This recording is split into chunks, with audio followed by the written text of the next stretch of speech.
your location? Yeah, man. Can you hear me all right? Yeah, loud and clear. Cool. Yeah, I'm at up visiting my folks for the last we've been here since Wednesday, so Oh, yeah, nice. getting some time away and just like disconnect from social media and the world for a bit. Yeah, I hear that, man. That's like high on my fucking priority list as soon as prep's over. Yeah. Yeah, it's so needed sometimes. It's a perspective thing. Like as much as I love bodybuilding and Shay loves bodybuilding, like times like this don't make me question if I want to continue. It just is a good reminder that there's so much out there besides it, you know? 100%, yeah. Yeah. Especially the way we do things, and when you got to be all in, you got to be all in. It's remembering there's other shit going on, and there's something after this is important. Yeah, for sure. So it's been super nice. How was your son's first week of school? Good. I mean, he loves it there. He does well. It's a private Christian school, so they're pretty strict. But he also has a first year teacher, so we're feeling that out. We'll see. But he's glad to be back with all his friends, and fuck, we're glad that he's not like running around the house 15 hours a day anymore. Yeah, for sure. How's Olympia prep going, man? How are you feeling right now? It was rough there for a minute, man. Not that it's like better. The year's like just crazy long, but I definitely feel better right now. Energy's a bit higher. Absolutely fucking crushed legs today. Knees were good. PR'd legitimately everywhere. Hit 224 after a high day, and then immediately this morning was back down to 218. Ooh. So that's like nice striking distance to 212, even though Jacoby's going to keep pushing me to go lower and lower. We're in a decent spot. So hell yeah, that's awesome. Can't complain. But fuck, man, I have a brand new respect for like especially the classic guys that do this shit like all year to make it to the O. It's man having to play that weight game. That too. I mean, obviously, I'm one of the only divisions that has to make weight. But even just doing this for 40 weeks, like it's a lot, man. And it's not that it's made me want to stop, but it's made me contemplate like what situation next year would be worth it to keep going. Yeah. So. Yeah. I was gonna ask, like, I mean, I've never done 40 weeks of prep, right? Like, that's brutal. Yeah, at some point, man, that mental aspect of it, just in all aspects of the mental, must just be so You're just burned out, right? Like I'm just going through, not that I'm not doing everything I need to do, but it's more like emotionless now. It's like, going through the motions, checking the boxes. And Jacoby also wants me to consider doing either Mexico or the Steve Carr after just to get requalified right out of the gate. Yeah, which like Mexico, okay, that's only a week. I'll just fly from Vegas to Mexico and just go do that. But Steve Carr is like another 4 to 5 weeks after. I don't know if I got that in me. Yeah, that's a lot. So we'll do that, and then if I get the win in Mexico, fantastic. I'm qualified for next year. I can take a nice long break, have a little bit of an off season, go into prep, try and truly max out the weight cap and make it really hard. The other thing is, do I just want to say fuck it, go full blown for an off season, do a couple open shows, and then call it? So we'll see. Yeah, buddy. I really want to. I know you guys are all chasing fucking 300. I just want to see 250. Brendan, what's happening with you, man? How you doing? Good. Actually, just walked in the house from New York. Oh shit! I was down visiting Jess, so nice. It was good. Traffic was a bitch, though. Yeah, there's no way around it. She lives right on Long Island. Oh, that's tough in and out. Yeah. Oh fuck. When I have to go there, man, I just take the ferry. For some reason, the one in Connecticut, right? Yeah. They wouldn't let me on with my truck. Really? What do you drive? GMC Sierra. Oh, I took my Chevy 1500 there, no problem. Maybe it was a space thing. I don't know. That sucks. Maybe it was it's definitely the easiest way. It's the easiest way to get out there. So what do they charge? I think it was like 40 or $50 if I remember correctly. It was a while ago. Yeah. But like compared to the gas money and the time you spend driving all the way around, it's like a no-brainer if they'll get you. I think on it's there. like an additional 70 miles. This is what it pans out to be. If I took the ferry, it would be like, I think it was like 202 miles, and if I didn't, it was like 270. Really? But I don't know. It showed a difference today of only like 40 minutes. So I was like, fuck it. Let's just. Yeah. I haven't done the ferry yet because I haven't trusted it. So Yeah. I don't want to veer off and then just get fucking stuck, you know? Yeah. What's up, Branson? What's up, boys? How y'all doing? How you doing? Man, I'm good, man. Just been having a good day with family today, you know. Nice. Church this morning, then lots of yard work today to clean some stuff up. Went and played in the river for a little bit, you know. Good day. Nice. Heck yeah. Yeah, dude. It's a good day. Dude, that rain for you, it was as bad where I was in Long Island, dude. Oh, that wasn't even a bad rain. It wasn't like, dude, it rained like 4 inches alone on Thursday night. Dude, we've had rain like that, if not harder, every day, multiple times a day. Some days, like almost all day. The ground is so saturated at my house. I'm surprised there haven't been a bunch of trees coming down. Like, it literally, like our fucking garden. I was out today weeding around one of Raid's garden beds, and I was just like sinking into the ground. It is so freaking wet. It's nuts. And like literally all day at work, I'm sitting there like just like, please fucking rain so it can cool down and not be as stifling, like humid as it is, because it's so freaking humid in our shop. Like it's like hard to breathe almost. You know, there's like that thick. It's brutal. That crazy humidity is nuts. Like, you guys down in Florida, you get that crazy humidity too. Yeah, I'll tell you, Houston was worse. Mm-hmm. Really? I would sweat before I made it to my car out the front door. Yeah. It was fucking crazy. Yeah, I saw the news this morning, dude. It's like 10 straight days of triple digits right now. Yeah. And it's Which, supposed like, to go for like another 7. I actually don't really even mind the humidity because I've been in Vegas and Phoenix in the summer, and that heat is just fucking brutal. Like, you don't even want to be outside. Yeah. I went there for work in like July, and it looked like nobody lived there because it was just brutally hot. Have you seen the like images of like some of the places out in Phoenix and like out somewhere out in Arizona where like trash cans are like actually are like melting because it's so hot? That's crazy. That's crazy. Yeah, wild. Fuck that. I'm with you, Mike. I prefer like humidity and heat over just straight like 110.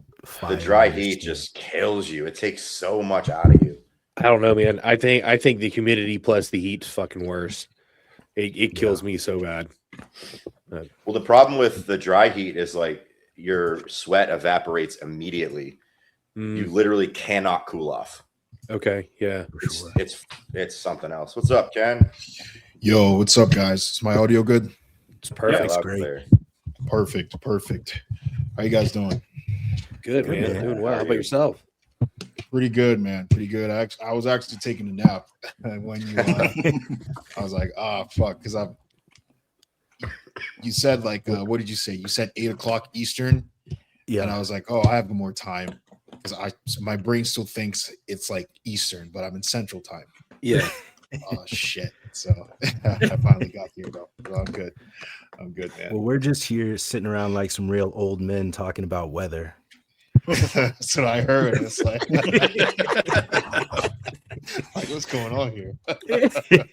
Ken's rolling in. He's like, what the fuck am I getting myself involved in? All right, Ken. Let's delve into this.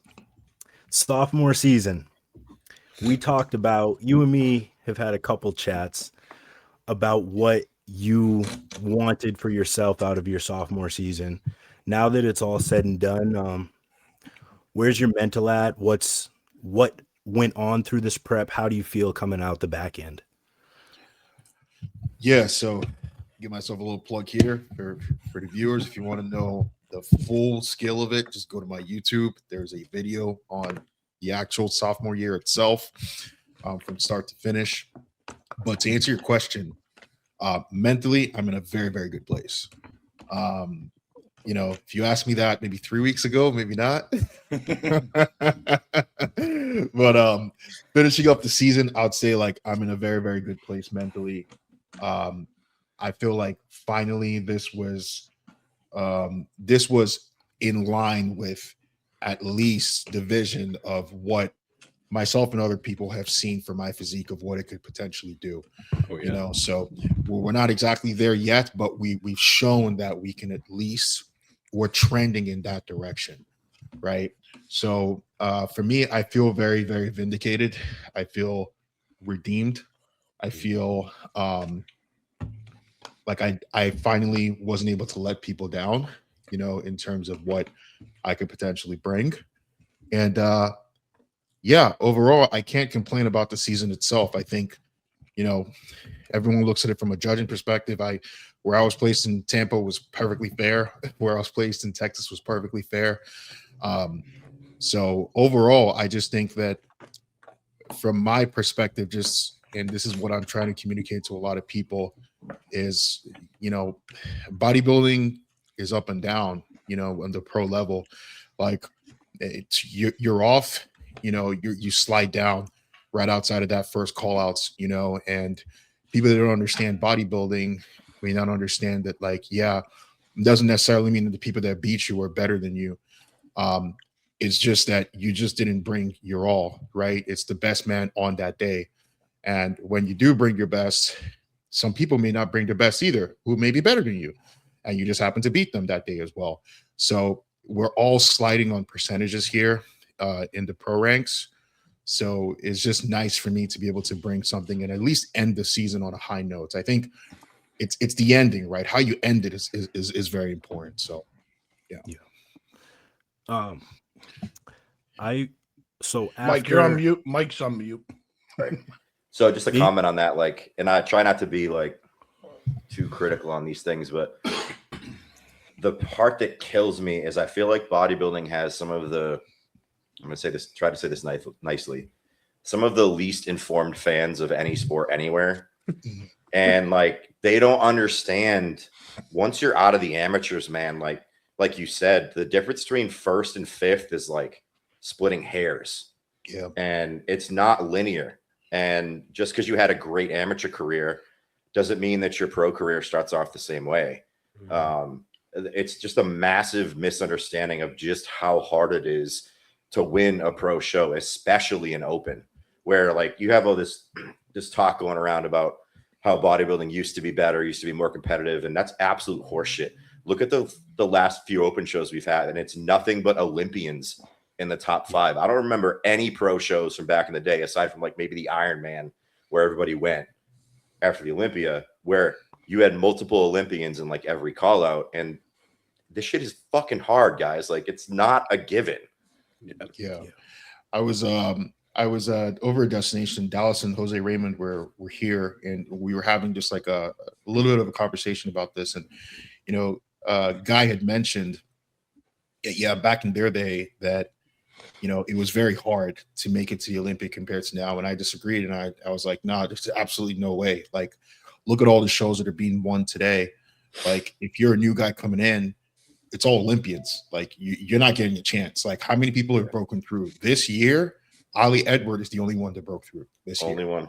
Right? Yeah. Good point. So Jose Raymond, to his point, was like, it was hard then too, but it was hard because there were less shows, not because of the competitors, right? So they're hard for two different reasons. Now there's a lot of shows, there's a lot of talent, but the Olympians themselves are also competing a lot more. If you remember, the point system was implemented because people weren't competing. That's just what it was.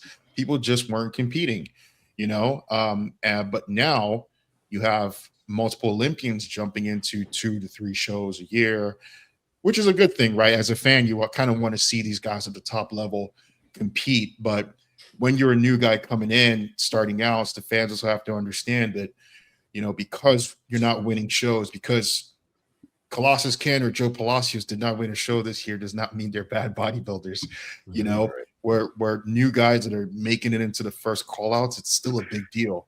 It's just, we're just not there yet where we can say that we're in battling with Olympians, which means you should be at the Olympia, Right. It's also vastly underestimated the concept of like your first couple pro seasons, unless you're an anomaly, you're still building an Olympia worthy physique, and nailing a peak with new muscle tissue year after year, extremely challenging. Because if you're putting on anywhere north of, I would say, 8 pounds a year, like that's basically a different bodybuilder, not just visually, but the food you're eating, what it takes to peak you, to dry you out, all this stuff. So until you're like one of the established guys, there's really no set process. You have to kind of explore these things as they come. And it does not get any easier until you get to that point where like, okay, now we're refining, now we're just dialing it in, and then things get a little more streamlined and linear. But yeah, I hear you, man. Yeah. Ken, so after Tampa, obviously not the placing or look that you were hoping for, what's that mindset and what's that mindset shift those first 24, 48, 72 hours post show? I'll talk about it a little bit. So after Tampa, right as I got to the hotel, I actually called John. I wanted another second opinion. Just what do you see? Like, just lay it on me. Tell me what you think. And he told me what he thought because John and I have been friends for a little bit, so he'd already been seeing like my progress photos throughout the prep. You know how you do, like you send your friends and stuff, like your progress photos throughout the prep and stuff like that. So he'd already known what I was doing prior to getting to Tampa, like what happened as we got to Tampa.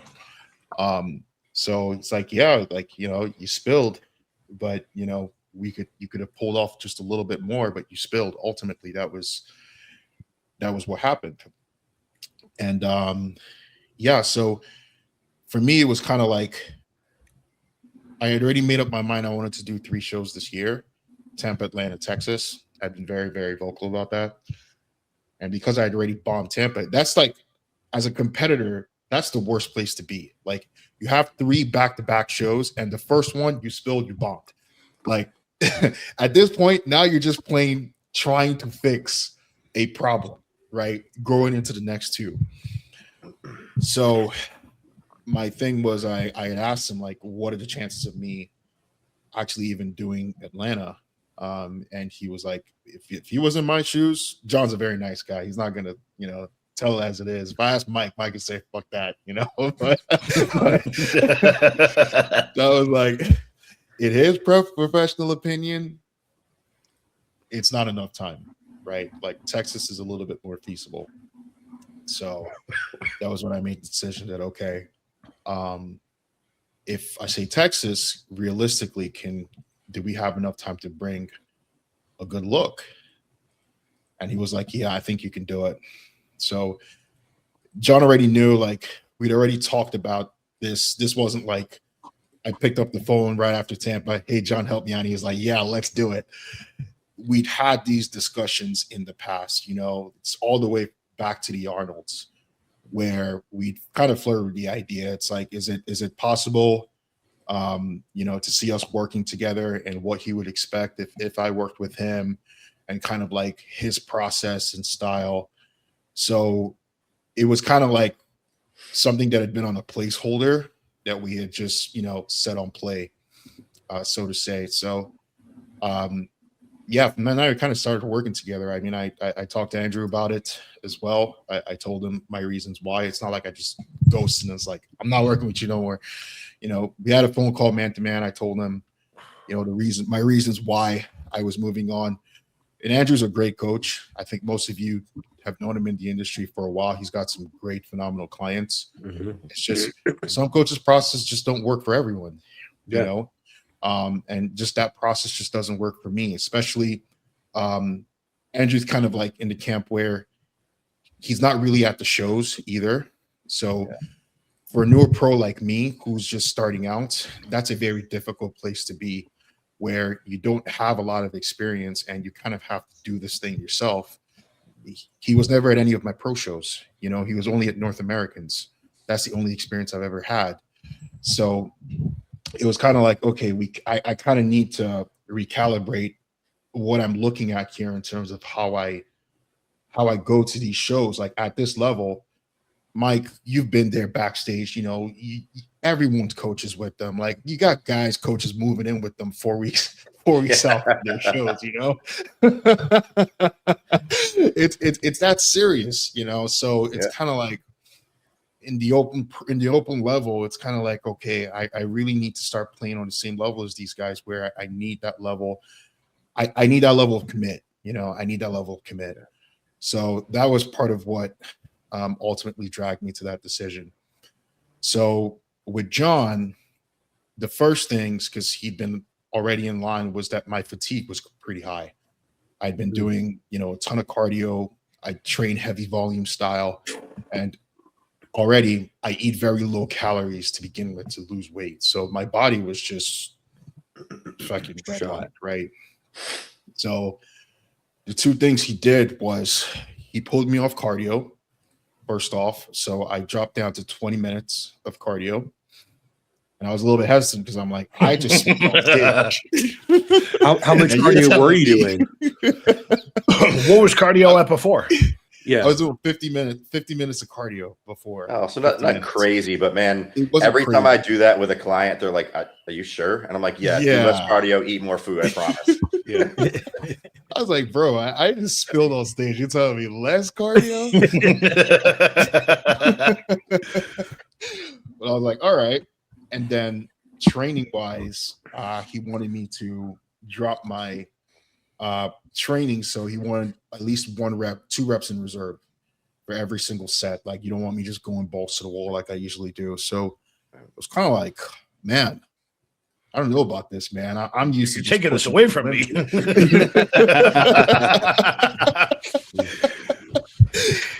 But I kid you guys not. I mean, I mentioned it from that Sunday, and then obviously the food was very low. Like you spilled. You're gonna be on protein and veggies for an ordinate amount of time. Right. But from Sunday till the next week, I dropped 3 pounds every day. From Sunday all the way till Friday. Holy shit, 3 That's pounds a lot of water. every day. Yeah, your Every body day. was fighting it. dude. Yeah, just constantly every day, 3 pounds, 3 pounds, 3 pounds. So by the time we got to Friday, I was really, really sharp, and it was like we were both looking at him. He was just like, "This is crazy." He's like, "Yeah, we could definitely do Texas." We definitely could do Texas.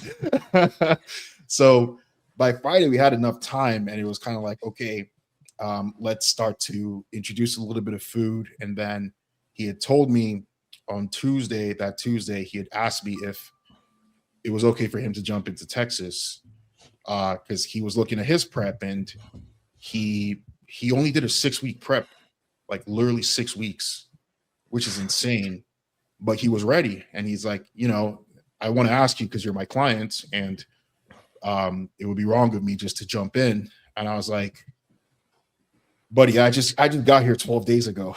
You know, you're also a professional bodybuilder. Like, who am I to say, oh, don't jump into my show? You know, like these careers are short. Like, so you jump to whatever show you need to. You know, it'll be fine. Like, we're doing the same show, compete against each other. It'll be fun. So we decided that we'll do the peak together. So he arrived in Dallas on Thursday. So we went to the hotel on Thursday, and then from there we just kind of started running the peak process. Awesome, dude. Yeah.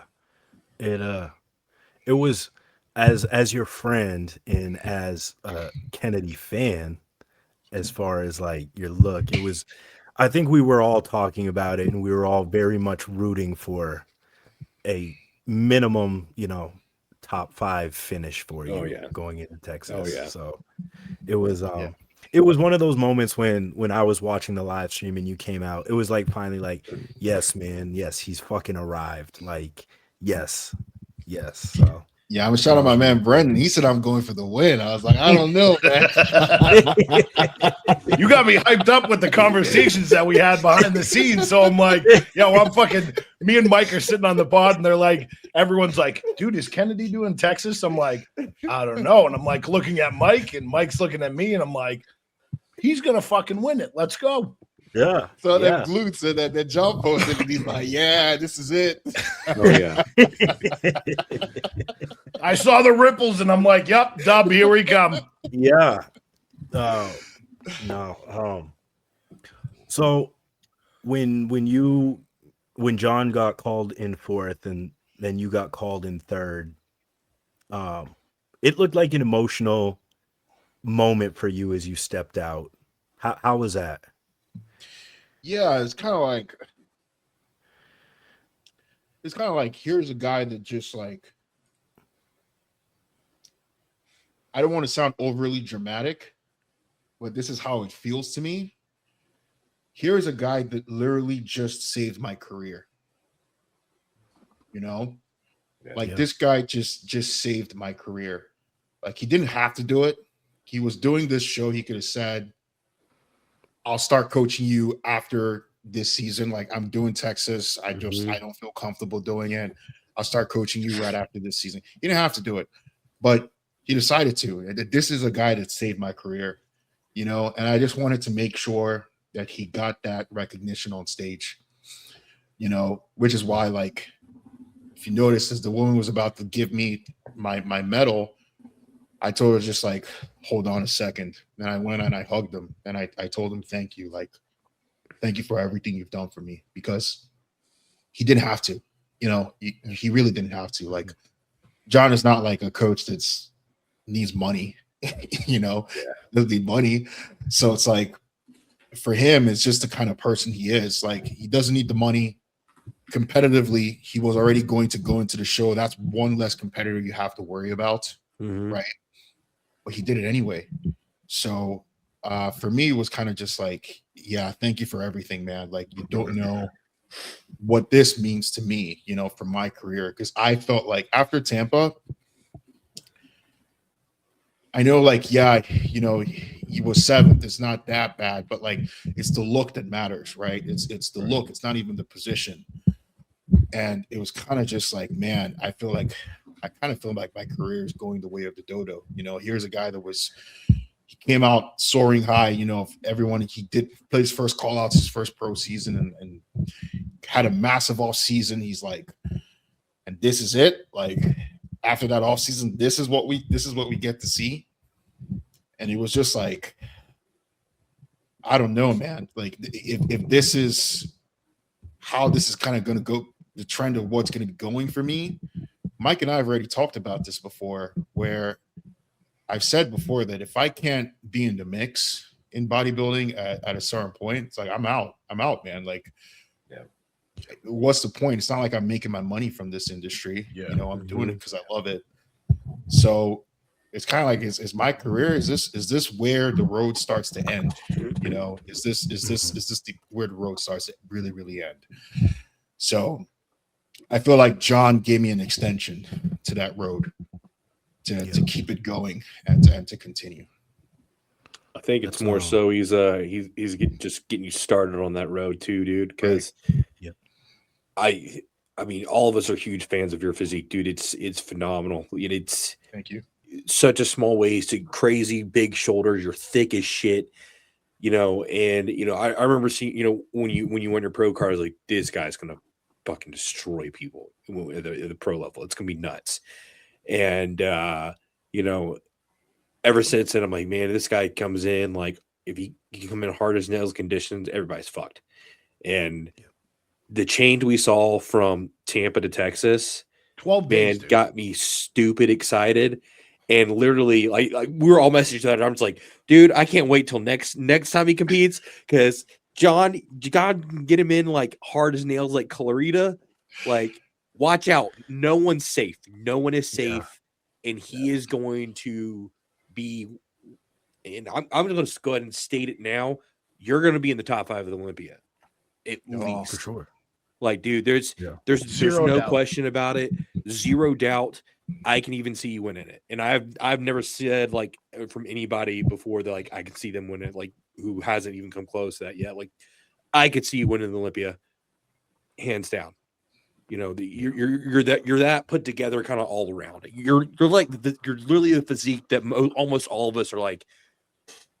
I want to be like that. For sure. Yeah, that means a lot, Rance, and that's heavy words, man, coming from you. I'm not gonna lie. Like, I gotta check on my AIs because I'm starting to tear up a little bit. No pressure. No pressure at all, Ken. Zero pressure, but yeah, you're gonna win the Olympia. Hey, man, is what it is. It's truth comes from the heart, man. Like you have such a good physique, and you're such a good dude. We need more people like you in the industry for sure. That really means a lot, man. Thank you. I'm really interested to see what you and John can do with an off season. Yeah, because like you said, and this probably should have been highlighted when we were talking about it. 2 things. One, like not every coach is for everybody, and it's not even just X's and O's. Sometimes it's communication and the style and the way they coach versus like the how many grams of rice, this, that, and the other thing. And the other part of that is, if you're listening to this and you think you need to change coaches, there's a respectful way to do that. And it's become way too common to just like leave somebody, not say a fucking word.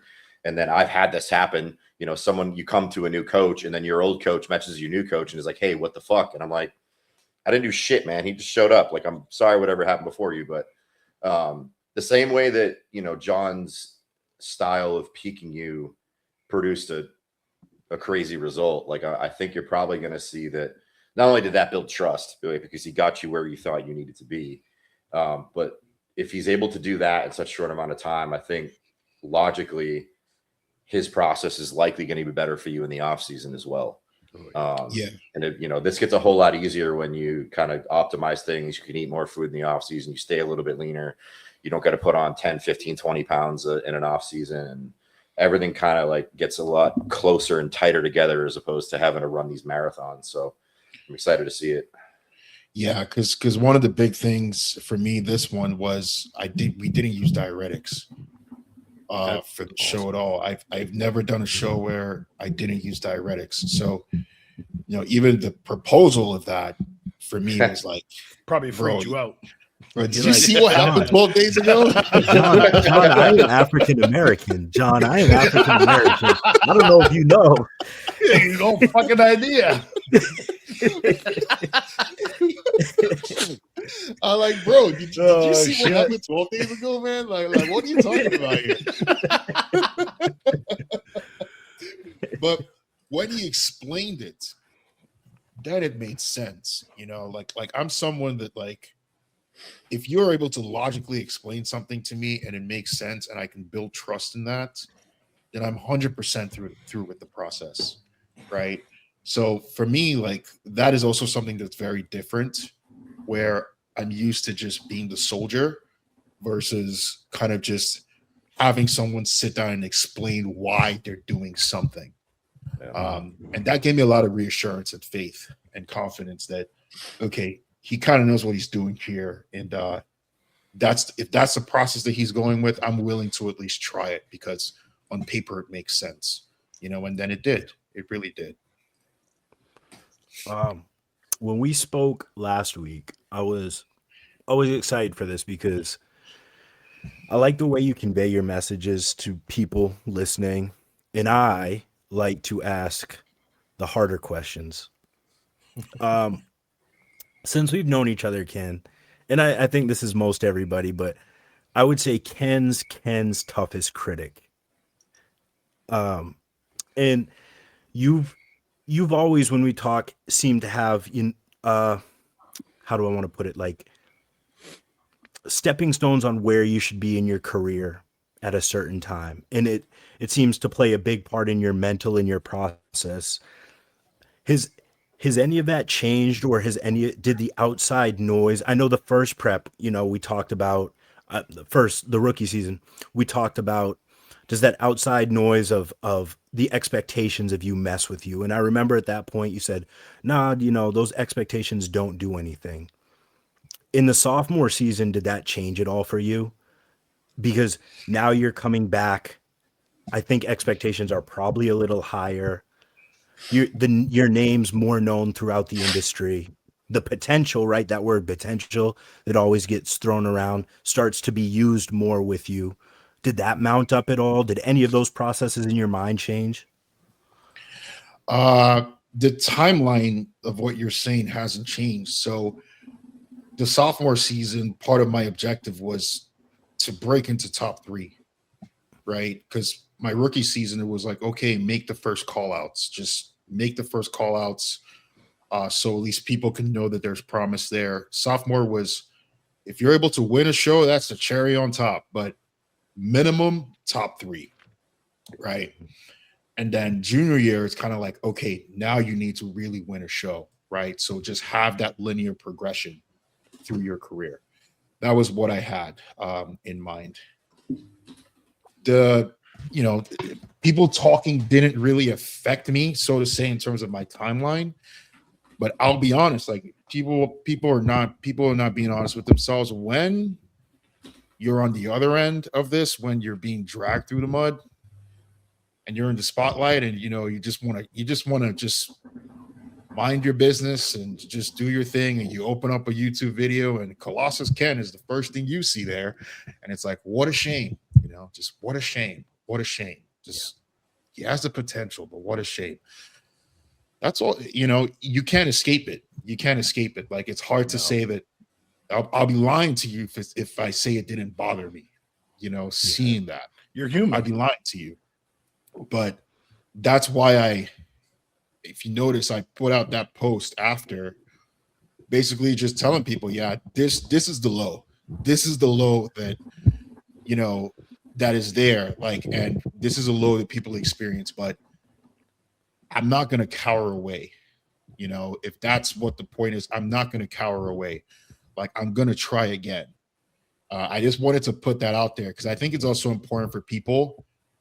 A lot of us, you guys on this podcast, we're role models for a lot of these early lifters and teenagers coming up. So sometimes it's important to just showcase the bad sides too, downsides, and I always wanted to show that, like, here's a guy that sometimes on paper, you go to his Insta, it looks perfect, but I'm not perfect. I'm just like you, and I completely bombed. And this is the result of how I bombed, right? But I'm not going to cower away. I'm going to try again and see what happens. So long story short, answering your question, yeah, my timeline is still the same. I know that it's so funny, Mike. 12 days ago, it's like, what a shame. Like, just what a shame. 12 days later, this guy has Olympia potential. He could be, Ranson's telling me I'm top 5. It's like, it's, for me, it's a little bit the dichotomy of the whole thing is sometimes it's kind of like, it depends on what side of the coin you're at on depending on the day. So you have to have your own internal compass and your own internal set of expectations for yourself, or you could really get dissuaded. A good example I like to give is Keon going into the Open, right? That's something that he should just stayed on his path, but he was dragged into that. Or Sadiq Hatzadeh going to Classic, right? So for me, the timeline is still the same. Next year, I do want to win a pro show. And I want to be realistic with myself. Your first Olympia, if I win a pro show next year, your first Olympia, if I break into the top 10, that would be great. It would be awesome. But at least, within that 10 to 13 spot, anything outside heavier than that or higher than that is a cherry on top. Hell yeah. I like it. I mean, I'm Team Kennedy over here. There's no doubt in my mind that will happen next year. Do you? So we got a lot of, not to stay on this too much longer, but there's a lot of media outlets, if you want to call them news outlets these days, when you have that reaction from Tampa, from these news outlets that maybe, are saying, what a shame, right? And then 12 days later they turn around and they praise you. Are you salty with some of those, or like oh man, how quick you guys flip? Or is it all just good to you? Any news is good news. It doesn't bother you at all that, voices might change in such a quick time about you. I look at it like it's part of the game, man. Yeah. It is just what it is. Like it's part of the game, the way I just see it, like just with the news outlets in general, people always think, oh, they have a vendetta against this one person or this guy. They're just reporting what they see and the story. And that's just how I see it, right? The news is he bombed, so let's put the news out. He bombed. It's good news. It's bad news, but it's good for us. It gets views. He came top 3. Man, look at that physique. That's gonna give us views as well. Let's put it out there. So I don't think there's any malicious intent. And when I'm talking about media outlets, I'm talking about the standard ones, right? Like RX Muscle, Beyond the Stage. I'm not talking about Right. who is, We know. you know what I'm talking about. Yeah, right. So I don't think it's malicious in nature at all. It's just they're fans just like everyone else, So sometimes fans too, if you see someone that you feel like can be potentially good and they're not living up to that, it could be frustrating as a fan. I understand that. I understand that. I was a guy who was like, Lionel Biecki is going to fucking ruin everyone, and it never happened. And I was frustrated. So I can understand from a fan's perspective when that doesn't take place. So I don't take it personal. I don't take it personal at all. Where I start to take it personal is if you get personal with it, and it's kind of like, oh, you start trying to look for things. But a lot of the relatively like standard news outlets, I don't think they're, malicious. I don't think it's done maliciously at all. Yeah. No, I tend to agree. What's happening, Luke? Welcome. What up, fellas? What up, Ken? Hey, how you doing, Luke? Happy belated. Thank you, brother. Appreciate that. How old are you? What are we talking 21? about? 29, bro. Getting up there. We're talking about Ken's sophomore season. Yeah, bro. I just want to see. I talked to you about this. You know what it is, but like, for me, the biggest thing is you just not getting in your head too much and beating yourself up too much. And I think that's why I think your Texas look was huge for you. I feel like mentally more than anything. Just knowing that you got all the gifts, bro. You already know that, but you just showed in 2 weeks' time how much better you can get. You know what I mean? Yeah. I would like to think that gives you the confidence going into next year and the rest of your career that, you got a lot more to give. Yeah. No, yeah. Before you came on, yeah, that's what we're talking about. It's just like how like sometimes like an explanation of the process or scene, sometimes you need physical evidence for you to mentally have that to go there. Like even when I was an amateur, I was never one of those guys that was like, I'm getting my pro card at nationals. Yeah. I wasn't that guy. I was the guy that was like, if I go to this nationals, if I can make top 5, that's solid. And then if I after that, then I'll see what happens. And then I just happened to win the overall that nationals, So I think for some people you need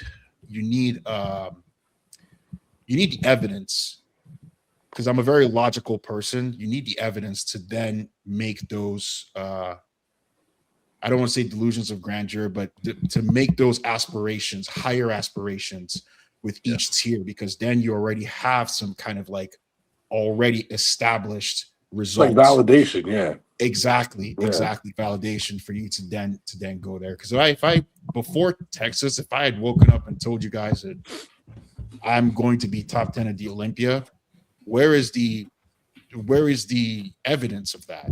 Like outside of just having the physique, like where is the evidence of that? So yeah, it's valid. Yeah, for sure. let's pivot a little bit. I guess let's quickly talk about the show that happened this weekend, because we wouldn't be a bodybuilding outlet without talking about the recent show that happened and congratulating Regan on his Olympia qualification. Did anybody watch it? Was there a live stream? I just kept up with pictures. I heard the live yeah. stream was really, really bad. Like it was Probably. like it's probably the most expensive live stream of the year. It was like 60 pounds. Oh, God, Oh, can we my. get? 60 Can we euros. just? it's like $85.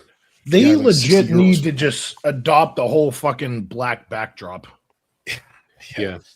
I swear, Brandon, every it show it's froze. fucking worse. That lighting was it wasn't fucking even Oh, sharp. did The it? live stream froze. Like people couldn't even get to watch it. It completely froze. All the Yeah. like show pictures, quote unquote, that I saw were ass too. The only picture I saw that were good or that people were able to take with their iPhones. You know, Yeah. those are the only ones that actually showed anything.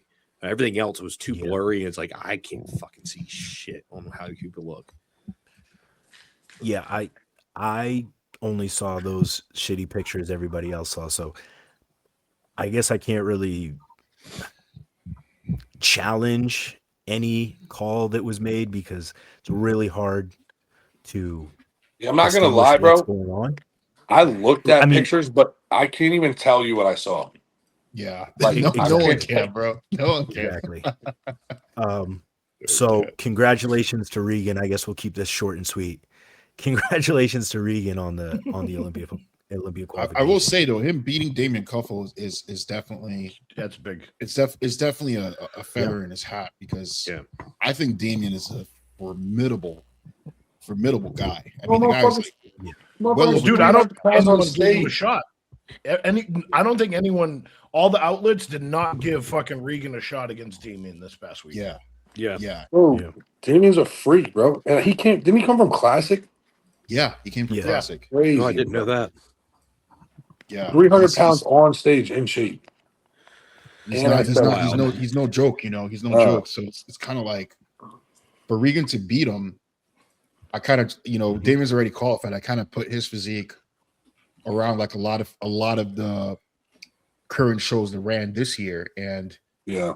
he could take some shows. Like I put like a Damian against Tonio. Tonio will win, but it's very very narrow. It's very very Yeah. small Yeah. gap. Or Crizzo. He would beat. I think Crizzo is actually a harder match for Damian. Is actually a better match for Damian because they're both big. Yeah. He's well more shaped than Crizzo. Crizzo just has better muscularity, Mhm. right? So I think this is a really, really good Regan this year. I just don't think people are giving Regan his flowers because he just keeps running into, guys who are at their all-time best, so to say.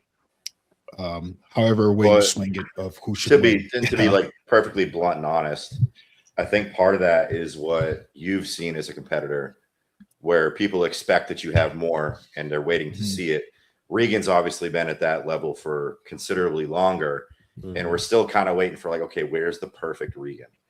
Because we know his shape, his size, fully conditioned, posing's good, doesn't go flat, doesn't melt. Like that's a serious open competitor. Yeah. Like top 8 at the Olympia level competitor, and we're just waiting to see it. My question is, can he get that though? That's right. Are we asking for something that's just potentially not possible? I mean, he had corded hamstrings, he had stripped glutes. Mhm. He was peeled. He faded a little bit, but it's not like he was out of condition. Yeah. So what are we really asking for? He's bigger. Like in the Texas lineup, he was the biggest guy. Against Damian Cuffle, I didn't see the pictures, but for him to beat him, the size disparity couldn't have been that much where they had to give it to Damian. So No, he's clearly bigger. Yeah. So Their size was pretty equal from comparable, right? from videos and stuff I've seen. Like Beyond the Stage is a really good video comparison of them, like side by side, and it's size wise they match up really well. Yeah. Yes. He's So a it's big kind of fuck like though. Ain't he like 6'2" or something like that? He's tall. He's a big Yeah. fuck, that guy, bro. So is that Yohan kid. I'm surprised he showed up. Yeah. He got third. He got third. Yeah. I mean, I Yeah, he love must that have been kid posting physique, old but- shit too, because we were Yeah, all that like, must- "The fuck is this?" Yeah, Oh, dude, I think he feel was like definitely I feel like trying he to troll. leans into that now. Yeah, Yeah, he was definitely trying to troll people. but I Yeah. love that kid's Yeah. physique, bro. I think he's got. I think he's like young too. I think he's like my age. He's got all the potential in the fucking world, bro. Yeah, Yeah, he agreed. does. Yeah, Starts with that MVON's really size. good. Yeah, it's just All right. nice to look at, bro. No homo. Yeah, that's the kind of show that, like, if you're not 6 foot, just go home, man. You're not- Yeah. yeah, Yeah. I know we got some good questions here. This like some legit ones, not just would you rather shit in the dark or piss on your own feet or some shit like that. No, hold on, wait. I'm taking a moment here. I want some fucking apologies about Meg right now. I didn't say shit. Mike. I didn't first talk off, shit. I have not Mike. talked shit about Meg, so don't include me in this. I ain't Mike, say she There should was go no to shit. with body. She's better for physique. That's not what I said. I said the judges said she was perfect for physique and there's nothing wrong with it. She just has some things to increase. I never said she shouldn't go up to bodybuilding. Let me ask you though. Let me ask you think this Mike question. though. disagrees. Let me ask We this can, question, though. we can go back in the chat and I can get petty. You should. But do you think will. women's bodybuilding is or women's physique is more competitive? There's a caveat. Physique. At Rising Phoenix, women's bodybuilding is competitive as fuck. Yeah. Yes. Like, Yeah, Because but the top three but- make it. Yeah. But it's still keep it a buck, bro. Like women's bodybuilders, there's like 4 or 5 good bodybuilders in the world. No, I'm not arguing with you, right? Like, And then I feel like there's a huge drop off. Whereas I feel like the physique division as a whole, really all other female divisions, they're a lot deeper. the division is definitely limited, but at Rising Phoenix, you're seeing 5, 6, 7 Olympians on stage. Yeah. Yeah. And Meg looked like she absolutely belongs there. Oh, I yeah. agree with that. Absolutely. I look at it. She looked great today. I look at it like in the amateur ranks. If you go to a local show, you maybe have like 2 supers. Where when you go to nationals, Yeah. all the supers are there, right? Yeah. So it's kind of the same thing. Mike is 100% right because I'd say like there may be like 5. I would say like 5 really good women's bodybuilders that's out there. But you can tell that they're pushing more of these women into women's bodybuilding because one, they're just where the criteria needs to be. And Yeah. they're good enough to be there. Like Meg is the Agreed. second one this year. Well, Paula yeah, was the small first. but what about that Paula was- what about Paula. that British chick, small but mighty, that has the crazy physique? Oh, her too. Yeah. Oh, so you see that She looks they tough. pushed 3 women into women's bodybuilding this year. So that should tell you that they're definitely making an attempt to make sure that they keep the criteria in line. Yeah. Because Huge. physique is just physique. It's almost like if you're a woman that can get hard as nails, you automatically just go to physique. You don't even try Yeah. bodybuilding. Yeah. Right. And it's good that they're pushing these women into women's body because I love the division and it needs more of those kind of physiques. Like Paula is fucking insane. Like when you see Paula, Dude. wild, just wild. Yes. So it's good that they're kind of doing that moving forward. I agree. Just so move to everybody knows questions, out there. though, Mike, Was that? before you move to questions as well, did you see there's something going on as well of Michael DeBull was very Oh, happy yes. Oh, dude. with Yeah. We actually answered one of those questions last week. Have you ever seen somebody freak Ah. out on stage? yeah. And Yeah, I'm everybody like, has. Yep. I think That that's was the so, most- so That was the most disrespectful. petty, childish bullshit I've ever seen in my fucking life. ridiculous. If I was the dude, bro, if I was the guy that won, every bone in my fucking body would have wanted to square up with him, like right there. Like it's like he's like pointing across the guy, like in his face, That's like disrespectful. saying, bro, I don't know Yeah. how that respect to the dude that won, holding it together, bro. Like I would have said something at least. I would have been like, hey man, get the fucking line and take a fucking picture or Yeah. something. Like Yeah. that was just crazy work. Like that is Not only ridiculous. Is it brutally disrespectful to the guys on stage with you? But do you think the judges aren't going to remember that next time you get on stage? Oh, they will. That's the. I that's think what I everyone's too, like, seeing that come on. video. And nobody roots for a motherfucker like that, bro. Nobody. No. And it's That's a not like fact. it's not like he's trying to get to the Olympics. He's already won a show this year. He won the China or something last week or 2 weeks ago. So it's kind of like, I mean, he's a top What's so 10. upset He's a about, top man? 10 athlete in the world. Like it's already Yeah, but pretty doesn't he established. has to win 2 shows in Classic? does he? Yeah, but there's also Yeah. points. There's also the points thing. So I don't know because like So I'm maybe he was confused, bent out honestly, of about shape all on that. that. Maybe Like you, yeah. he could have been. He could have been. But I don't feel like that. I don't. Was that? I mean, I guess no. In no world is that okay. But I guess like if that took his Olympia qualification, I can see why he would be ripping pissed. Yeah. But Do that still, on stage, man. You still don't no, display you never that do that behavior. on stage, bro. Pointing at the guy. That's insane. It's ridiculous That's behavior.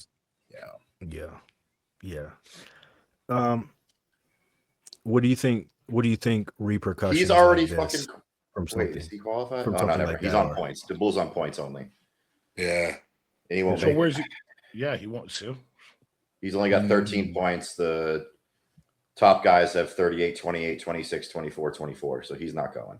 So so that was his last shot. So that may be why he Yeah, was. It's still no excuse, but that may be why he was wild. Yeah, but we all got bad But that's- moments, right? You just hope they're not in fucking public. And you That's gotta know also better. that's also with the classic, the way the classic works, bro.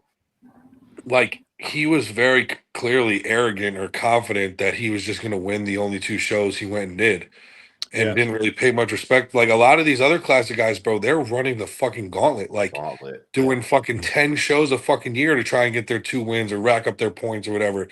And this guy kind of arrogantly just thought he was just going to walk into 2 shows, win back to back, and go to the O. Like that's also on you, bro. Like you did not plan your year very well, because you can't just expect to win at that level. You know what I mean? All these guys are good. Yeah. What do you think repercussions from actions like that should be, are, what they will be?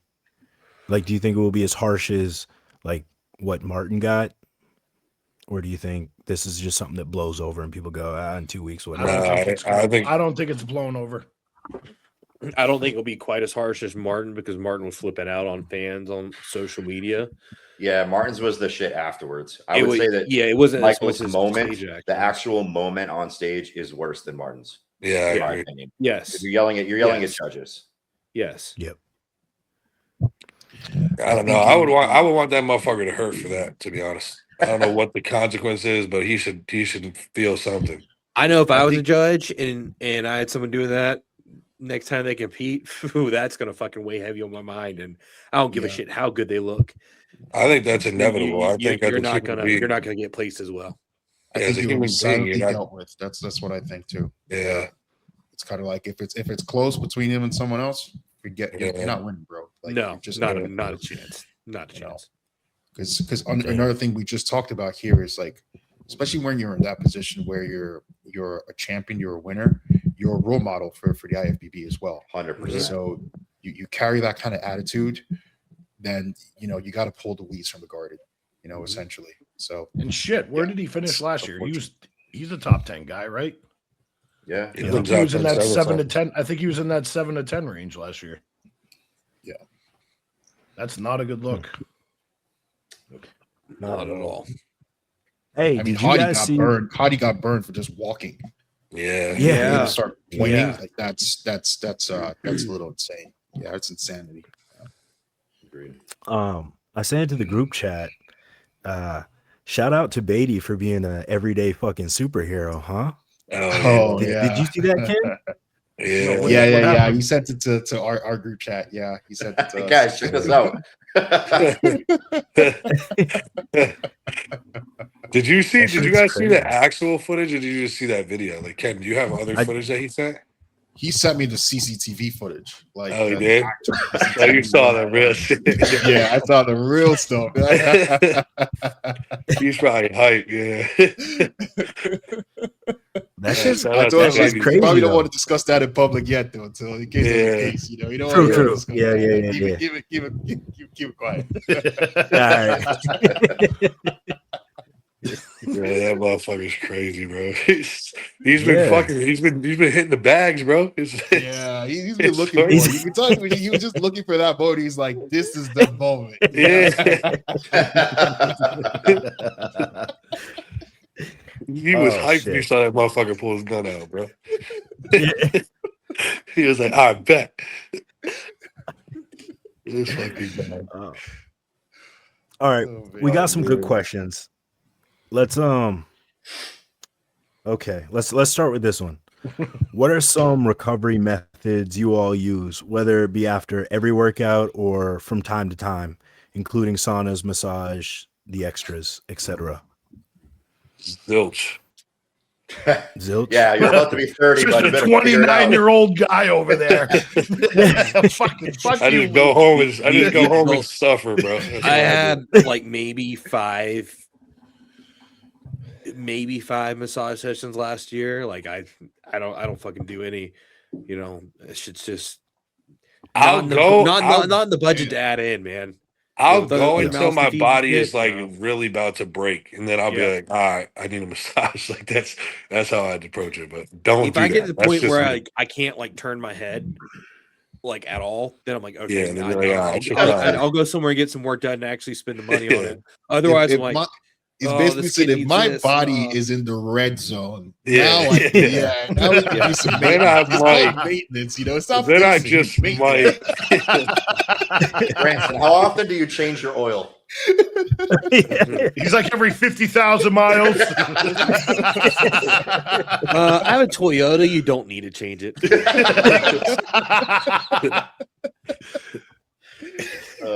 Man, getting serious about it, like I haven't found much use in any of this crazy recovery shit aside from massages, an occasional sauna or hot tub, and just fucking resting. Like, making your rest days an actual rest day. Like my rest days, dude, I'm planted on the fucking couch, and I can't wait for it to be fall so I can watch football, college football all Saturday and do fucking nothing to do with bodybuilding except eat. Yeah. The rest of this shit, guys, I think you're largely being taken for a ride. All the like fucking absolutely pressurized boots and the infrared cold fucking lights and shit. Bro, can I talk about what I Body really work and sleep, man. That's all you need. Yeah. Body work Yeah. and for sleep. sure? Yeah. I get massage done bi-weekly, and for me, with some of the muscle tightness I have, is been a game changer. Speaking of muscle But- tightness, Somebody's cramping up there. probably needs an oil change. Yo, what a fucking perfect time to catch a cramp, bro.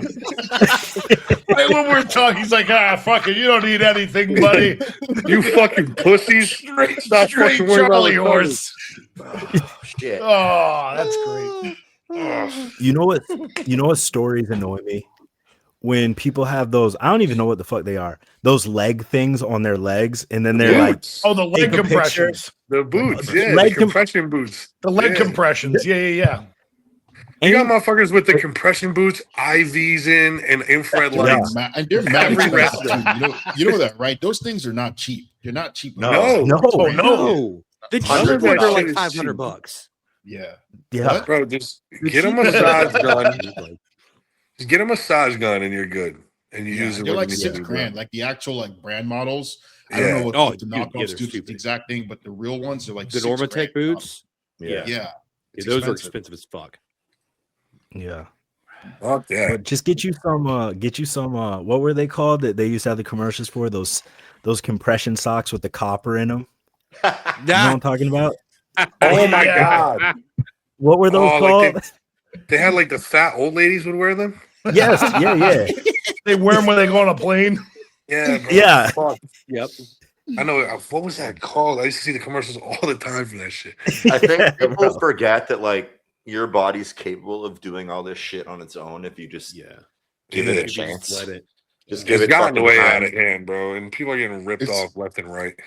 I got to be honest. It's the IV drip one that really gets me, man. Yeah. That's the one that gets me. It's kind of like Bro, it's I'm not sick, man. You know what I mean? Like, Yeah.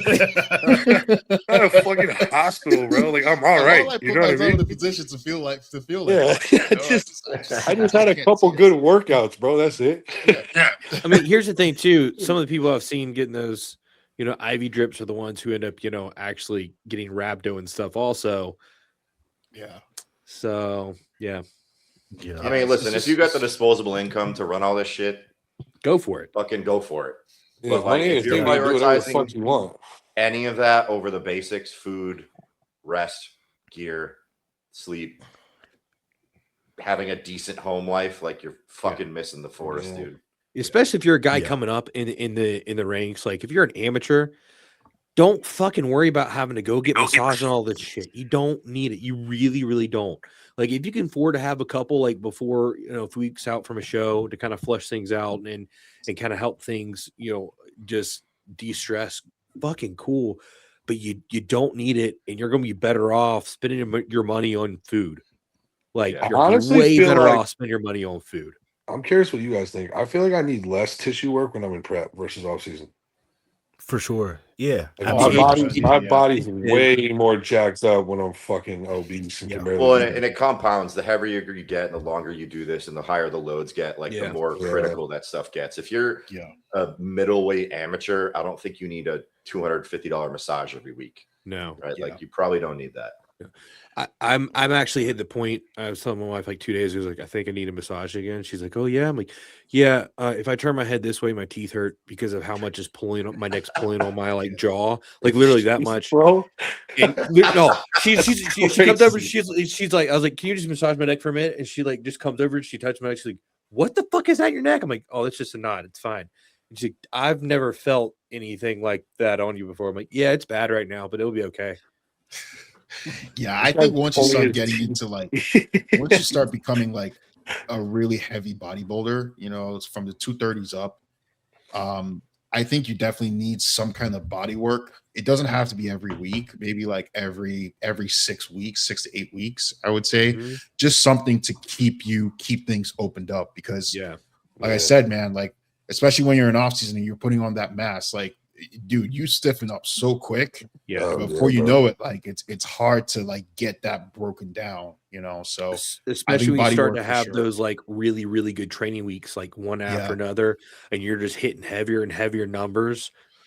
It's going to hit you at some point where your body's like, hey, yeah, back off I slightly. won't lie too, because like having shoulder surgery in February, dude, my back and scapula was completely fucking locked up, and having work every other week, deep tissue, Mhm. it was a game changer. Yeah. So, Well, it's different I when mean, there's an like, active injury, right? Like I'm getting it Yeah. every week for my Yeah. shoulder because I have Yeah. external rotation issues. But I think sometimes it's like the whole cosplaying is a bodybuilder thing, yeah, where it's like you got these young kids who just want to do every possible bodybuilder thing that they Yeah. can do. Yep. They like the Like- idea more than anything.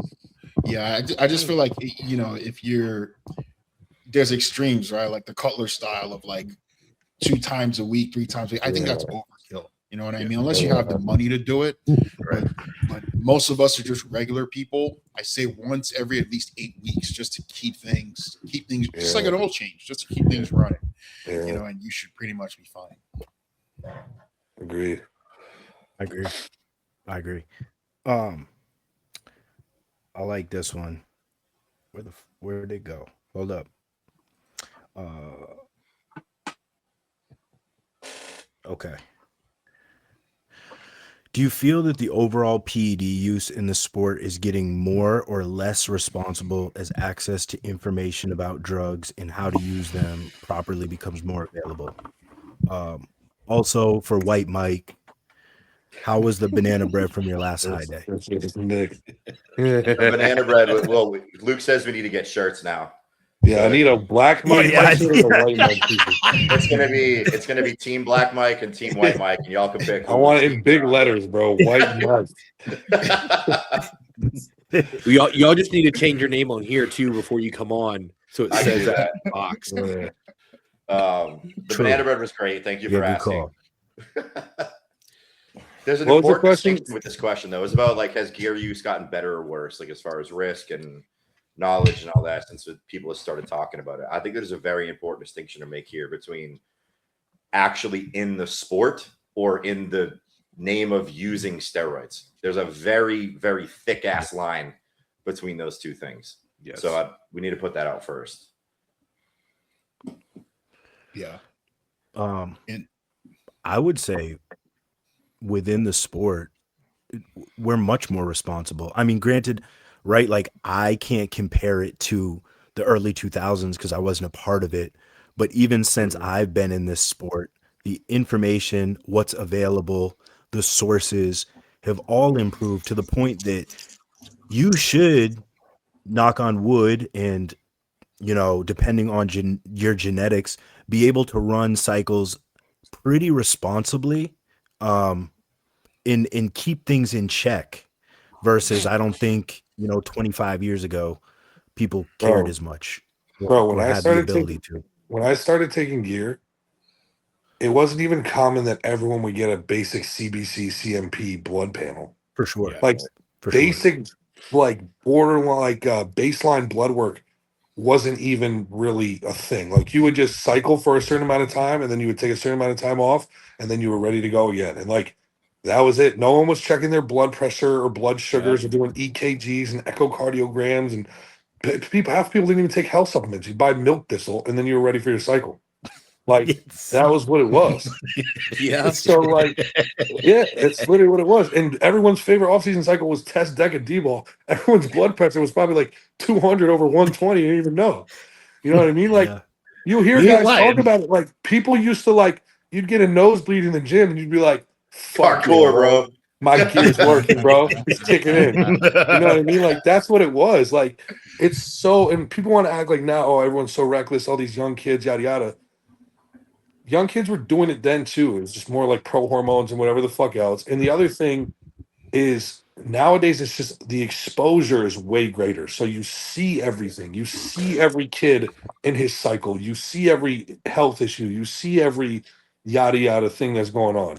Like you can't tell me now, even in with peptides too, and like the implications they might have to like health, longevity, things like that. Like you can't even, you really don't, I don't think, have an argument to sit here and say that like it's more dangerous now than it's been before. I think Yeah. with Mike's distinction was very, very important here. So I think within the sport Wait, of wait, bodybuilding, which Mike? Which one? Black white or white? Mike, white Mike.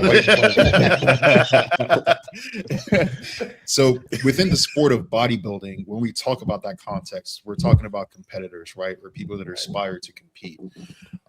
It's definitely gotten a lot better because of the information. Yeah.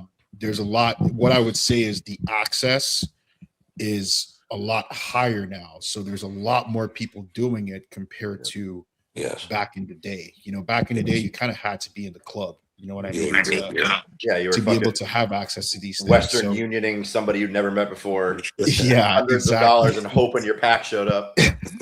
Exactly. So the level of access is a little bit lower, which means more people are doing it. But because of the information that's out there, it's a little bit safer in terms of what people are doing. And I would give credit, like a lot of people are now a little bit more knowledgeable on what they're doing as well. They're not just taking cycles to take cycles. Yeah. Now, when you put it in the influencer realm, that is a whole different ballgame. I think that's where a lot of the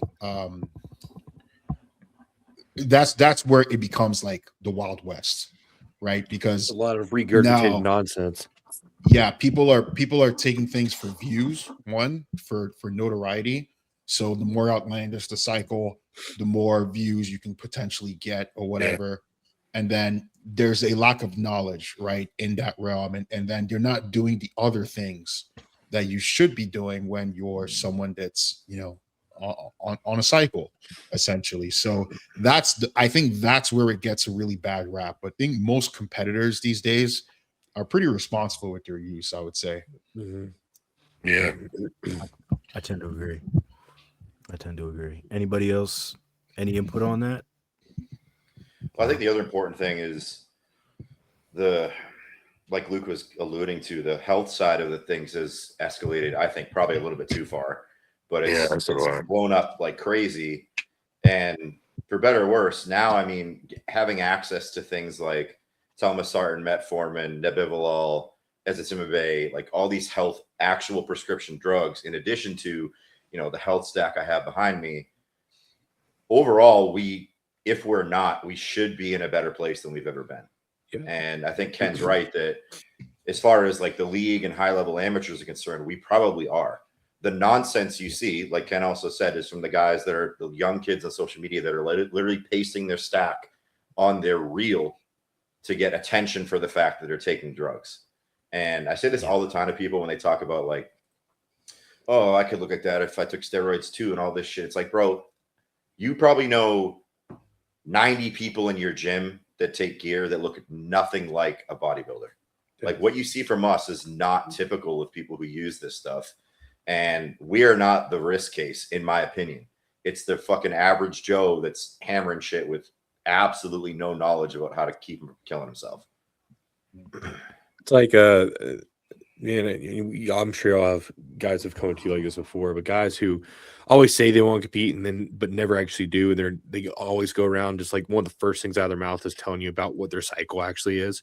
When you never ask, you don't give a shit at all. But they literally just come out and start talking to you. I had this one dude come up to me at the gym like a year and a half ago, just about. And he was like, hey, what do you think about EQ? I'm like, I mean, it can be an okay compound. You know, it just depends. You know, it's not just like a blanket statement. Oh, it's the best thing. Yeah, take it. He's like, oh, well, this one guy is like pretty big. He said, that's great. And he said, you know, just make sure you start at 800 milligrams a week. I'm like, well, that's fucking stupid. And he's like, "Whoa, he's really Good big." starting So point. his literal reply to me, You when can I said only that, go down from here. yeah, when I was like, "That's stupid," he's like, "Well, you know, that guy was really big, so he must know what he was talking about." Like, you are a complete fucking moron. Then go ahead and take 800 milligrams a week to start with, and then just have fun. All right, go for it. What's so wild to me is in the age of the internet, you still have people like that just they can't do their own research. They just go from the mouth of someone else without even just trying to verify. It's kind of crazy. Or just like the thought of that less could actually benefit you. Yeah. Can I put this out there to anybody who may not be a competitive bodybuilder? When you meet a bodybuilder or somebody that you know does, just don't talk to us about gear unless you have a real legitimate question. We don't care what you run. Whatever you do, do not how ask, much you do run. not ask thoughts about blank. Yeah. And do not ask, what do you think about EQ? Like, wow, it's a drug. Like, what else can you say? Yeah. Don't hold me verbally hostage like that. That's bullshit. Yeah. I fucking hate that. Yeah, shit's retarded. The other thing goes along with that. Don't ask me what I'm taking either, because what I'm doing has fucking nothing to do with what you should be taking. Yeah. And that probably goes for the rest of what I do too, aside from a few like foundational concepts. The lessons you're going to get out of asking a high level IFBB pro about what they do, aside from like the strategy, is fucking useless. Yeah. Useless to you. Yeah. And that's not us gatekeeping. That's just it's not applicable to you. I'll talk about steroids with any kid that wants to talk about them. I'm not like, it's not like it's off limits. It's just have a fucking purpose, bro. Like have something you actually want to learn, or like a actual direct, explicit question of this. I don't even know, but whatever it is, come to me with a reason, like something you're trying to get out of it, not just some blanket statement bullshit, or like, I don't know, like you have to have a purpose behind what you're trying to do. But nothing, I'm an open book. Everybody knows that. Like nothing's like off limits for me. I'll talk about whatever with whoever. I don't care. I don't think I'm better than anybody else. I don't think my time's more valuable than anybody else's. But like, don't waste my time with some bullshit question like that. Yeah, and honestly too, like for someone's gonna come up and ask me any question about gear, like you better be someone who I see you in the gym consistently busting your ass and getting after it. Well, that's if how I see you, if I see you in there just fucking around and fucking off with your friends and not training seriously, you think I'm going to give you any kind of answer? No, you better be busting your ass and be someone who like I maybe have come up to before, like, hey man, I see you working hard in here, keep that shit up. Like I see you getting after it, because you're the person who I would actually want to talk to and give information with, because I actually see you putting the work in, which is where a majority of it, the fucking benefits and everything we get come from. It's not the drugs. Do the drugs help enhance everything? Yes. But if you're not going to bust your ass, the drugs aren't going to do shit for you. Well, Ken mentioned like the club, right? That's how you used to get in it. You get to walk up to a 300-pound dude and be like, "Hey, can you give me some tests?" It's like, no, no. They had to notice you. They always used to be so retarded too. Like, what's test? Like, clearly fucking. Which, like, bro, if that was me and you were doing that to me when that was the environment, I'd do the same fucking shit. Right? Like, yeah. Bro, it used to be so taboo, bro. Like off the books. Yeah, that's crazy. What's next? Black Mike. I got you. Oh, this is great. Is it going? Hold up. Is that not sharing? It's coming. It's coming. It's slow. What number is that? We've done this one before, haven't we? No. I don't think so. No, we did something I don't think similar, so. but it This wasn't is close about to how that. to cook it. The one we did last time was like the right This shape. is I'd size. say 6. Yeah, I was gonna say like I was gonna 6 say or 7. 6 or I was 7. gonna say 5. I'm a 5 to 6. guy 5 maybe here. a little too rubbery, you know? Maybe a little rubbery. Yeah. Why 4 look darker than 5 though? That's what I'm saying. So maybe I'm a 4 guy. Just switch them. If you're a 10 guy, you can just fucking leave this podcast right Yeah, now. you're eating charcoal, fucking ash off the ground. Mike, you're I kind don't of an think I've asshole ever for this, bro. Is one even cooked? That's not even Yeah, cooked. that's not even a wing, bro. What the hell You're is even fucking. that? You're getting sick on that shit. We're white here. We're not that white.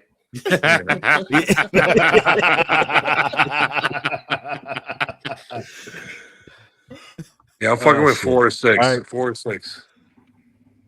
I feel 6 that. or 7 for me. 6, 7. Yeah. 6, 7. 6, 7. I'm probably even a 7, 8 guy, if we're being honest. 8, bro? 8?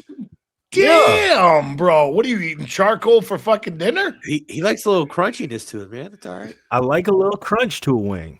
Yeah. Nah, you can get crunch on Sure. 7, bro. You eating ash with fucking 8. No. No, those You're getting wings we had the weird. other night. The wings that That's me and a- Mike had the other night were between 7 and 8. That's the type of wing you dip in some ranch or something, and then the fucking Yeah. charcoal falls off into the ranch. I would eat I'm gonna like say 100 this. wings right now. Fuck you. If you got to dip It's your wing nice. in ranch, it's not that good of a wing. If it's a plain The- wing, That's facts. Nah, I mean, but like, okay, but like, Yeah. Yeah. but sometimes you like a little variety, bro. Like if I'm eating a shitload of wings, I might do some in the ranch, some no ranch. All right. I'll tell you Luke. what though, actually, I had these fucking hot honey. Oh, I forget what the fuck they were from this restaurant in Pittsburgh, bro. Those wings were so good, I wouldn't put anything on them. I'd eat the whole shit. I wouldn't put a thing on them. Poor white Mike Yeah. right now. soon enough. How are you eating a wing? Do you guys split it? Like you break it open? Like split it in Nah. half? Nah. Well, see, your first problem You is do you're that flat. for sure, don't you? For sure. Yeah. Yeah, that's your First first problem Split the is- wing, You're eating flat. clean the bone, pause. What? You're eating No, flats. You're already fucked up. No.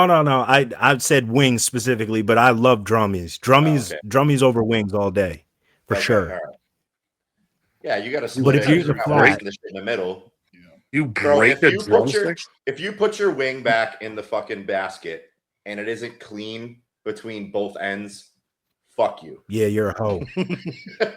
For sure. Y'all eat the nub on the outside though? No, the nub can stay. Everything in the Okay. middle got to go. Okay, Yeah. okay. No, because I know some people that will put the whole shit in their mouth and just suck that bitch clean. Pause. Yeah. Yeah. I've seen it. Yeah. See. I've seen some motherfuckers do some crazy shit with some wings, bro.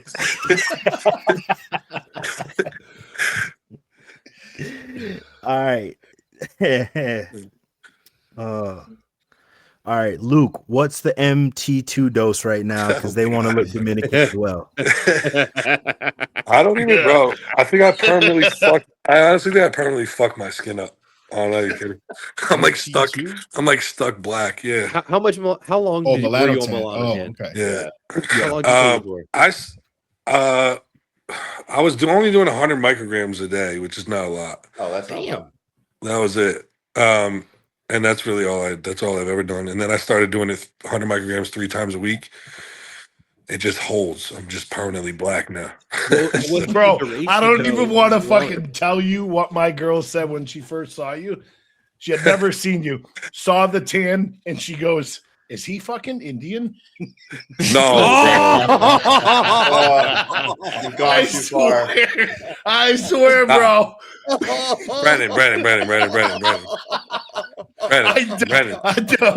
Brandon, stop. Brandon, stop playing with me, Brandon. You know I died laughing, dude. I was on the fucking floor in tears.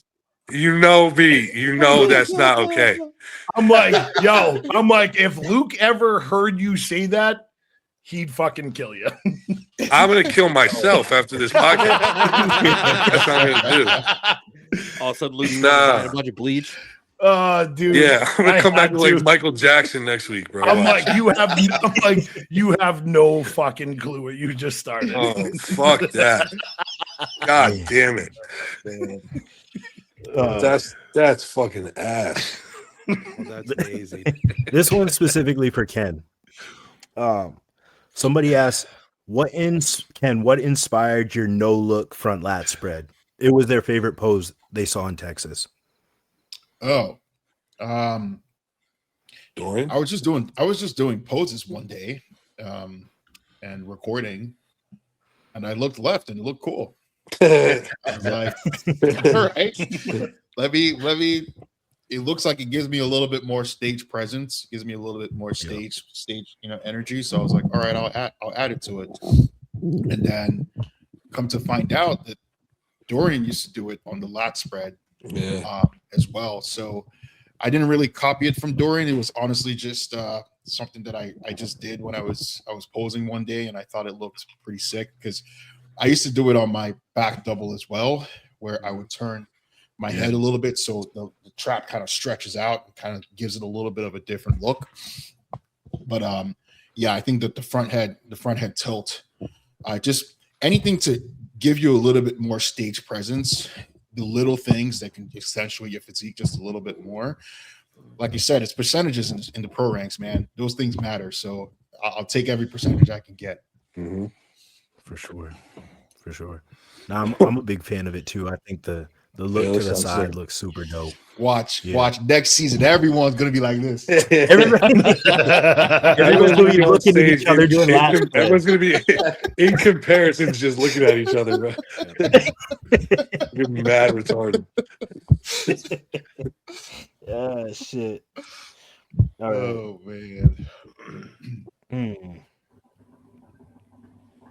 Okay, this is an interesting one. Would you rather do a prep at Planet Fitness for 16 weeks or do a full off season with only gas station food? That's easy. Wait. Give me Planet Fitness. 100%. Wait, prep at Planet Fitness for 16 weeks or off season with only gas station food? Yeah.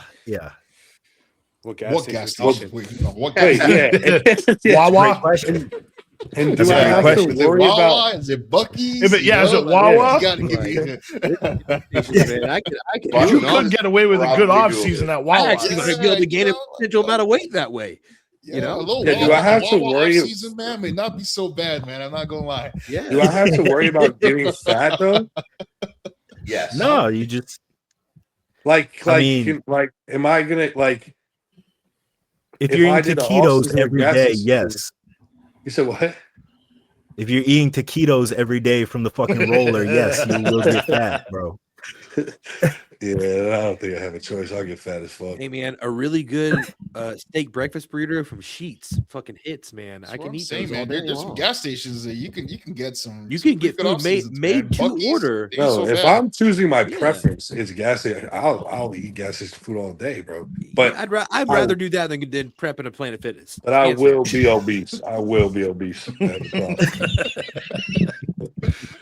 Luke's about to go his off seasons from 300 to 330. Yeah. Because you got everything. It ain't gonna I be mean, pretty, it's, bro. it's not good quality food, but like with Wawa, you've got the chicken there, you've got beef, you've got bread, you've got the carbs, you got everything you need, man. You got everything you need. It's just the quality sucks a little bit, but you know, hell, even for cheat meals, you can get some pizza. Their pizza sucks, but at least you got something. Yeah, you know. So I think I think I think it will work for you.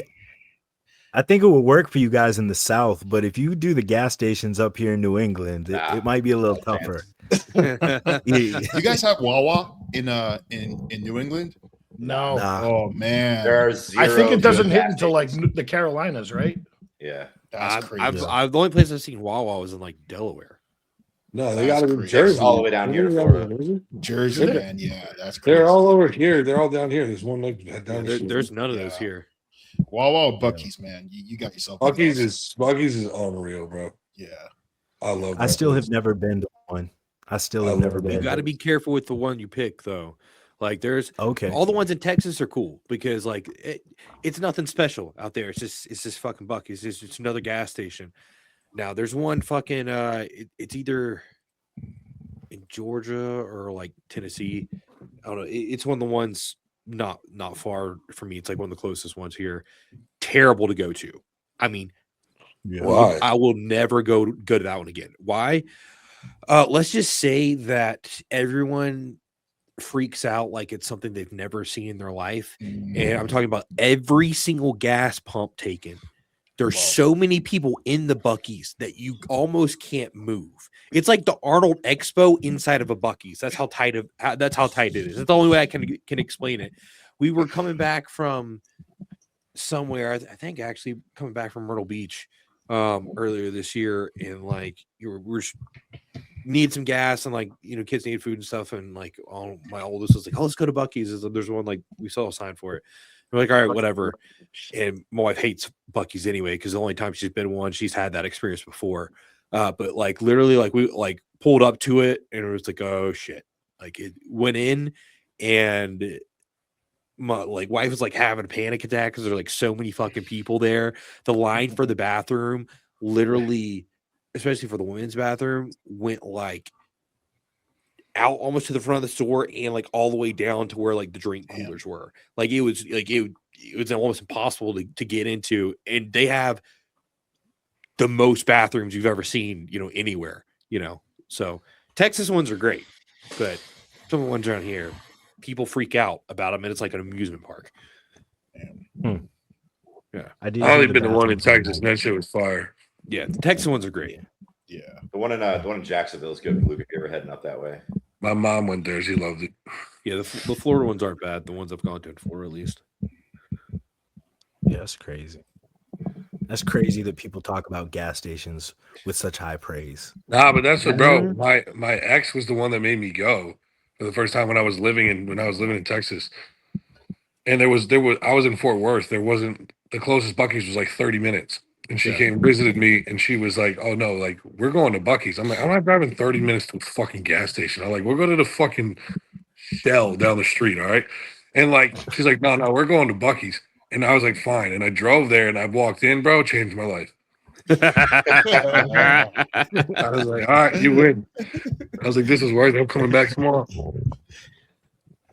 Yeah, Mike, you got to go at least Wawa is like pretty decent. You got to get yourself a Wawa sub if you're ever back. All right. Yeah, Wawa subs are good. Wawa is just like, yeah, it's great. There's Wawa. Mike, come down here and get a sub, bro. There's Wawas all over the place.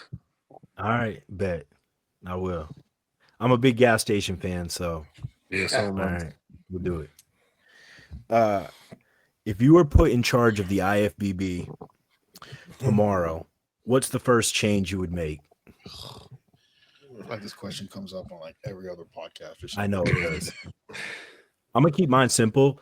Live streams would be like, there would be a standard for live streams in all promoters. Yeah, at like 15, 20 bucks. Yeah, 15, 20 bucks. You have to use the same company. Everybody uses the same company, the same setup. Same. It with should be lighting this. in the backdrop. Lighting in the backdrop should be all Standard. the same. Standard across the board. For sure. So this one might be a little bit different, but from a financial standpoint, if you think about all the money these shows make and us paying our dues for our pro cards and all that, I'm genuinely shocked that it has gone this long without there being some sort of support system for the athletes. Like, okay, you paid for your pro card. Here's a discounted blood work panel on us through a company we work to deal with. Ooh, Or Good point. literally anything that serves us. And we've all heard this fucking nonsense from who about being the athlete's rep, but we never get a goddamn thing out of other than being able to compete. And in my opinion, that's ass backwards. I think I'm going to go on a different path here. I think that there should be a finite set of shows, and each division has to have an equal amount of a finite set of shows. So what I mean is, for example, the reason why Classic has, this point system is because they have a show every week, right? And now this point system is making athletes have to compete, 2 to 3 times a year. And as an athlete, if you go to one of these Classic only shows, you're really getting no benefit from doing those shows. The prize money is like $2,000. There's no one in the seats. You're not getting the media coverage. And then now that there's a point system, it's not an automatic entry into the Olympia anyway. So the only people that are really actually doing anything from these shows are the promoters. Those are the only people that are actually benefiting from them. So I think every single division, to keep it fair, should have a set amount of shows. So an example too, women 212 class, it doesn't have the same amount of shows as, say, Classic division, right? But if you give them an equal amount, you can't have 50 Classic shows and 10 212 shows in the entire league. It doesn't make any sense, right? So each promoter gets to pick what divisions, and you can only have maybe like 4 or 5 divisions to keep the shows palatable for the audience. Each promoter gets to pick what they want, and then of course the bigger divisions will have bigger sanction fees for more prize money and things like that, right? So if you want open bodybuilding, it's going to bring more people to your venue, so you need to pay more. But I think that would keep things a little bit more fair. It would also preserve a lot of the divisions that are in play. It would give the audience a little bit more, because some shows you go to, man, you just can't watch it, man. It's just too many people. And as an athlete too, I think it would just streamline everything. You win a show, you go to the Olympia, because there's only 15 shows in the entire world, and if you win one of those, you go to the Olympia. I just think that, I don't know on the promoter end, I'm not a promoter, but I just feel like when I see these bikini only shows or Classic only shows, to me it just feels like the only person benefiting from those are the promoters, or like really low level like tier three pros that just want to kind of get into a show, because there's no coverage, the prize money is low, and no one is really benefiting from those shows anyway. So that's my take. I think along those lines too, I think we'd all like to see a schedule that makes any fucking sense. I was going to say something about this. We have massive gaps, and then we have like 19 shows 3 weeks in a row on the same day. It's not saying I got an answer for it. I know this job isn't easy, but there's got to be a better way than what we have going right now. I heard Fuad say something on his podcast about like a season that I kind of liked, where like it starts in like March, it ends in like September, and all of those are Olympia qualifiers, and then you have the Olympia at the end of the year, and then no shows again until March or something like that. And from March through September, it's like a pro show spaced out evenly throughout that season, kind of like how football does it, like on, every Sunday, whatever. And then the off season is the off season. You know what I mean? Because you get these like gauntlets of shows just because of the way the schedule works. It's like promoters don't want to have shows at certain times of the year. Then there's no shows, and there's only a couple shows, and not a lot of good pros show up to them. So then it just gets all fucked up. I'm really not a fan, like I said, of these like bikini only shows or Classic only shows. And it's not the division. I'm just saying from a competitor standpoint, like I agree. no one is gaining anything from these shows. You know, you're not gaining anything. And those shows are the problem. That they're the reason why competitors have to compete more. They're the reason why there's 50 guys, 50 girls at the Olympia. You're like, where does she qualify? Oh, some show in Oklahoma that happened, and there were like 4 people. Yeah. So come on, you know. And what's the point of, you know, these small shows? Like, okay, you qualify for Olympia, but you're literally probably going to get, you know, 20th place. Yeah. You know, at best 30th place for some of these divisions. Why are you even going? Like, we shouldn't have it to where there's that many competitors to where there's, you know, 25, 30 people in front of you and you're still not even in the last, you know. Yeah. Like, this is supposed to be the best of the best. Maybe cap it at like 15, like literally cap it at 15. Like, that's it. You know, Yeah, because they're talking about 15 chances issues. completely. Obviously, if you're a Mr. Olympia winner, you're already in no matter what. But 15 chances, and that's it. And keep it to where it is the best of the best, 0 question. And there's no one up there that could be like, okay, yeah, you maybe did some small level pro show, but shouldn't be there. Yeah, The real because issue they're is like, go yeah, ahead, they're Devin, sorry. running into the issue of what did it save? Maybe like 10 or 12 guys and 10 or 12 girls on each side, like for bikini and classic. So you drop from what 65 down to fucking 50. Yeah. No one can sit there and tell me that 50 guys are getting a fucking fair look. Yeah, no. Yeah. No. And the real issue for us too, I think, if you're an athlete, is especially in some of these divisions where there's 60 or 70 shows, now people are strategizing about which show to go to. And we've had it happen several times where like everybody good goes to one show and everybody who's not so good goes to the other show.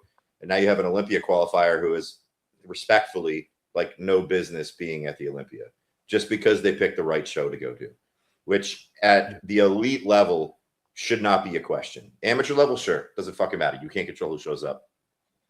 But we're all supposed to be the best in the world at this. There should be no situation where like you go to the O just because you chose the right one. Yeah. Yeah. For sure. I don't want to keep us any longer tonight. I don't know where Ransom went, but Every time. Yeah, no. Remember Fuck Luke is last happening? week? Oh fuck. Every my time God. somebody logs off, Luke has to log off because he loses sound.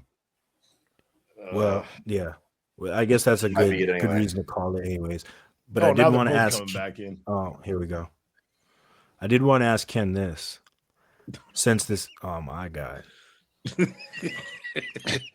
fucking two of you. I lost sound again, bro. What the fuck wrong with me? I don't know what happened. My computer just like fucking turned off. Oh, damn. Ken, do you, since the season is now ended, do you and Morgan have any trips planned for the off season or anything fun since you've been in prep for Yeah. so long? Yeah, we're going to Mexico in October. We booked a Oh. vacation. Yeah, it's Nice. important, man, dude. You gotta get away from this stuff, man. I'm a big proponent of 100%. you got to take time. You can't be all gas all the time. So we booked a trip to Mexico in October. Nice. One of my best friends is also getting married Labor Day, so I'll be back home in Jersey during Labor Day weekend, see some family, spend some time with friends, and and then we pretty much go into the off season and just try to put bodybuilding on cruise control, right, and try to focus on a little bit of other things in the meantime. So yeah, I'm a big proponent of that, man. When people are like, yeah, you know, I'm on all the time, like I'm just like, you just got a clown face, you know. It's like there's only one life to live, man. And sometimes bodybuilding, I know the rhetoric in the industry is you've got to be like all gas 24/7, but I don't think it's healthy. I don't think it's a healthy way to live your life. No. Great. Oh yeah. So you also, one more thing. I said one more thing, but another one. What was it like to get a big check? What was it like to get a big check? Oh yeah. So it's kind of nice, honestly. Like, and this time, because at Legions, I won $500. So for coming, Yeah, right. but this time, and they mailed that to me, so I didn't get the check till like 5 weeks later. I didn't see the money until like 5 weeks later. But for Texas, it was kind of like we got off stage, they shipped us right out, they give us the checks right there, signed it. Bro, isn't that crazy? It's like sign this check, okay, sign this 1099. But I was- it's like, can you guys give me a fucking minute? Yeah, I was like, wait, are you guys gonna mail this? They're like, no, your check is here. Like you're taking it here. I'm like, oh, okay. That's nice though, I just dude. got off stage, you know. So I thought that was pretty cool. I thought it was pretty cool. It was pretty nice. I mean, it's really true. The money doesn't really matter because at the end of the day, I kind of just like leveled out. But even if it was in Texas, I still leveled out in terms of expense. Yeah. But Yeah. it was kind of nice to be able to just kind of have that, you know, have that in play. Yeah, it's so cool. Hell yeah. That's super dope. Yeah. Well, I don't want to keep anybody else any longer. Ken, it's always a pleasure. Thank you, bro, for coming on. Thanks for coming on, bro. Absolutely. Yeah, man. I do want to say, Hell you of know, a season. thank you, man. I do want to say I do love this podcast. I watch you guys, so I want to say that you guys are all doing a great job here. Like you guys are a couple of bros, have a lot of laughs, especially Luke. I don't know, you always bring a little bit of twist to this podcast. You know? So I'm a fucking retarded one. Bro. It's cool. All right, I just want to say, like, you guys are doing a good job on this podcast, and keep it going, man. Because some of us, we like to watch this on our cardio. So, All right, we found one of the 500 people that watches this. Nice. Yeah, exactly. Appreciate Well, you, I'll Ken. link all your stuff in the description as well, and your newest video of your sophomore season recap and your Instagram and all that fun stuff. Yeah, absolutely. So that any of the 500 watching or subscribe that don't already follow Ken, go give him a follow. Absolutely. Oh, All yeah, right, yeah. boys. Appreciate you, man. Enjoy that vacation. Thanks, Kenny. Love. Thanks, guys. Yeah. Good talking, See Ken. ya. later, man. Y'all have a good one.